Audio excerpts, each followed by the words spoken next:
Meet the Jonsbo C6, a refreshingly diminutive MATX PC case that packs some serious build quality and embraces a completely modern mesh-dominated design aesthetic, but with a design philosophy that seems to pay homage to the dawn of the new millennium and a steep price hike for us here in North America. Is it poised to make a dent in today's crowded arena of top-tier MATX PC cases? Let's find out. It's the money. Hey guys, CJ with Elevated Systems, and today we're taking a close look at the Jonsbo C6 Micro ATX PC case. For those of you who might not be familiar, Jonsbo is a Chinese outfit specializing in PC cooling solutions and PC cases. Everything from extraordinarily high-end and uniquely designed to the simple, more entry-level setups like this C6. We're going to take a deep dive into the C6 today, checking out its specification, exploring its features, and getting a real feel for its build quality. We'll also take it for a test run, installing a modest system within, giving us a chance to evaluate the actual building experience and its thermal performance. And as always, we'll conclude with my build notes and decide whether the C6 presents a good value for a micro ATX setup. The C6 measures 202mm wide by 266mm deep by 295.2mm tall. The case is compatible with mini ITX and micro ATX motherboards. It can accommodate CPU tower coolers up to 75mm, graphics cards up to 255mm, and ATX power supplies up to 185mm long. The case doesn't come with any fans, but can accommodate one 120mm front-mounted fan and either a 120 or 140mm top and bottom-mounted fans. The case doesn't support any size all-in-one liquid cooler. The rails that mount the fans can alternately be used to mount one 3.5-inch hard drive or two 2.5-inch SSDs on the top and front. The front I/O includes the power switch, a 5GB Type A port, a 3.5mm headphone jack, and a 5GB Type C port. The rear of the case includes 4 bridged PCIe expansion ports. The bottom 2 are the break-off type. The left, right, top, and front panels are 0.7mm mesh steel and are secured with ball stud clips. There's a filter covering the bottom of the case. So my usual test rig won't fit this case, so I've had to bring together a selection of parts specifically for the task to truly put the C6 to the test, both in terms of its size capabilities and thermal performance. What we're working with here is a humble setup. We've got an Intel i5-13400F on an Asus Prime B660M motherboard. Because of the C6's restrictions on cooler height, I'll be sticking with the Intel stock cooler. For the graphics, we're going with the RTX 3060 Ti Founders Edition because at a neat 142mm, it's the closest I've got to maxing out what this case can handle in terms of GPU size.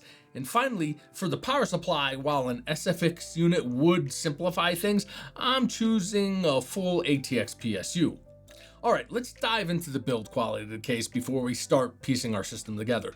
Now, it's marketed as a $30 case, but that's if you're shopping in China. With Jonsbo not having any official retail outlets here in North America, we're dependent on third-party importers to bring the case stateside. You'll find them on your go-to online marketplaces like Newegg, Amazon, eBay, you name it. However, once these import and shipping fees come into play, you're looking at a $60 hit to the wallet for the C6. But in this case, the quality could very well justify that price. Right off the bat, the panels on the case are pretty sturdy. They're securely fastened using ball stud fasteners, which makes the whole removal process a breeze. No tools necessary here, just a quick action on the lever at the rear and the top panel pops right off. Reach inside, apply a bit of pressure, and off go the other 3 panels. It's as simple as that. But the sturdiness doesn't stop at the panels. The internal frame follows suit. It's remarkably robust and the frame rails are held together with corner connectors and hex bolts. The design has a substantial, well-built feel to it. Overall, this case is all about solid construction, which is quite impressive for its price point. Alright, let's dive into this build, guys. Fitting all of these components inside the case turned out to be a bit of a tactical exercise. Starting off with the motherboard, this crucial piece has to be cautiously maneuvered into the case using a small strategically placed cutout on the top rail. Once nestled securely with the front panel connectors happily engaged, the PSU is next on our list, which mounts at the top left rear corner of the case. This is what restricts the CPU cooler heights. Now, in order to streamline this somewhat tricky process, I took the liberty of opting for a semi-modular PSU. It allows me to work with only the necessary cables, making the whole next task a bit more manageable. With that sorted, it's the graphics card's turn to join the party. It slides into the front of the case and anchors snugly in its PCIe slot. It's a tight squeeze, but it does manage to fit inside this case. As for the fans, the instruction manual and I didn't exactly see eye to eye. The prescribed method of fixing the fans to the rails before attempting to mount them on the case didn't quite cut it. The way to do it was to install the rails first and then attach the fans. The front fan presented a little challenge due to some interference from the ATX cable and had to be installed on the far left side of the rail. The PSU threw another curveball requiring that the top fan be mounted at the front and as far to the right as possible. It was a bit of a jigsaw puzzle, but that's just the nature of smaller form factor PC building.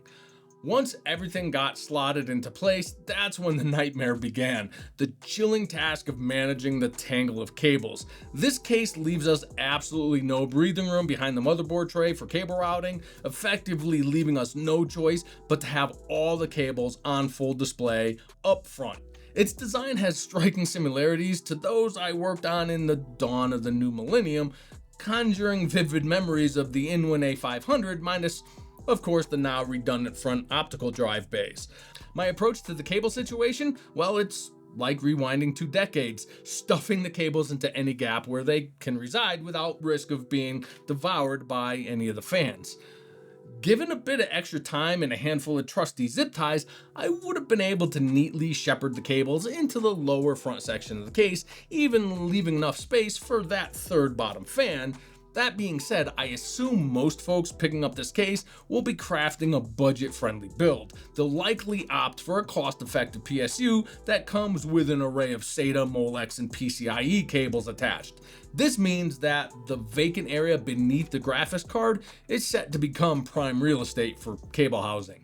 Alright, after piecing the PC together and buttoning up the case, it was time to put it through its paces. And here's a quick TLDR. Those mesh panels, they're good at letting sound escape, but they aren't exactly champs at letting the cool air in. The noise factor, well, if you're familiar with how an Intel stock cooler sounds, you should know it's just as noisy inside this case. Mix in a couple of case fans, a GPU underload, and the PSU fan snug against the left panel, and you've got yourself a mini hurricane right there in your gaming setup.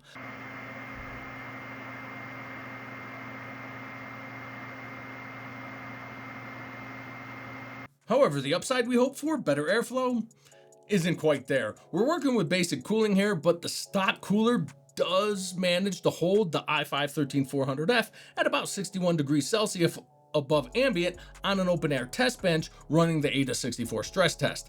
Meanwhile, the RTX 3060 keeps chill at 52 degrees Delta T in a looping Port Royal run. But once we move this setup into the case, our 13400F flirts with the 100-degree mark and starts thermal throttling. The RTX 3060 Ti also ups the heat by 5 degrees. The elevated CPU temps aren't helped by it being sandwiched behind the PSU, but are mostly due to the restrictive mesh panels that are more metal than mesh, cutting down the potential airflow by more than half. Now, stripping the 3 panels off actually helped cut down CPU temps to be on par with the test bench. Now, keep in mind, AIDA64 is a torture test, which means it's a worst case scenario, so I fired up a gaming session with God of War, 4K, high DLSS performance mode. I planned on creating a fancy graph showing temps over time, but scrolling down the data chart is way more telling. Anytime you see red in the highlighted columns, that means the core was throttling, and about 2 minutes in, we start to see a lot of red as cores start hitting 100 degrees and throttle. And this was only a 10-minute gaming session. Alright folks, it's time for the ultimate verdict on the Jonsbo C6. This case has really impressed me with its solid construction and compact design, offering a smaller footprint without the need for an overly complex or restrictive mini ITX enclosure. The overall aesthetic is on point, featuring an almost cube shape and those sleek chamfered corners with the inset mesh panels. However, there's a catch. The mesh used in this case, with its 0.7mm openings and over 2mm in pitch, unfortunately leads to poor thermal performance. If you're planning a build like this with the Jonsbo C6, I highly recommend upgrading to a better low-profile CPU cooler like the Noctua NH-L9 or the L9x65. Now, who is this case really for? Well, in my opinion, it's perfect for those who are looking for a smaller enclosure for their entry-level build. Think along the lines of an i3 and a GTX 1650 combo, or perhaps even something like an Ryzen 4500 and RX 6600. Keep in mind that for this kind of setup, it's worth investing a few extra dollars in a modular or semi-modular power supply to keep that inevitable cable clutter in check. I'd also recommend using M.2 storage to ensure you don't lose any precious fan space mounting SSDs. But that's my take on the Jonsbo C6. I'd love to hear your thoughts in the comment section below. If you enjoyed this video, make sure to give it a like, subscribe to our channel for more great content, and hit that notification bell so you don't miss out on future videos. Thanks for watching, and I'll catch you in the next one.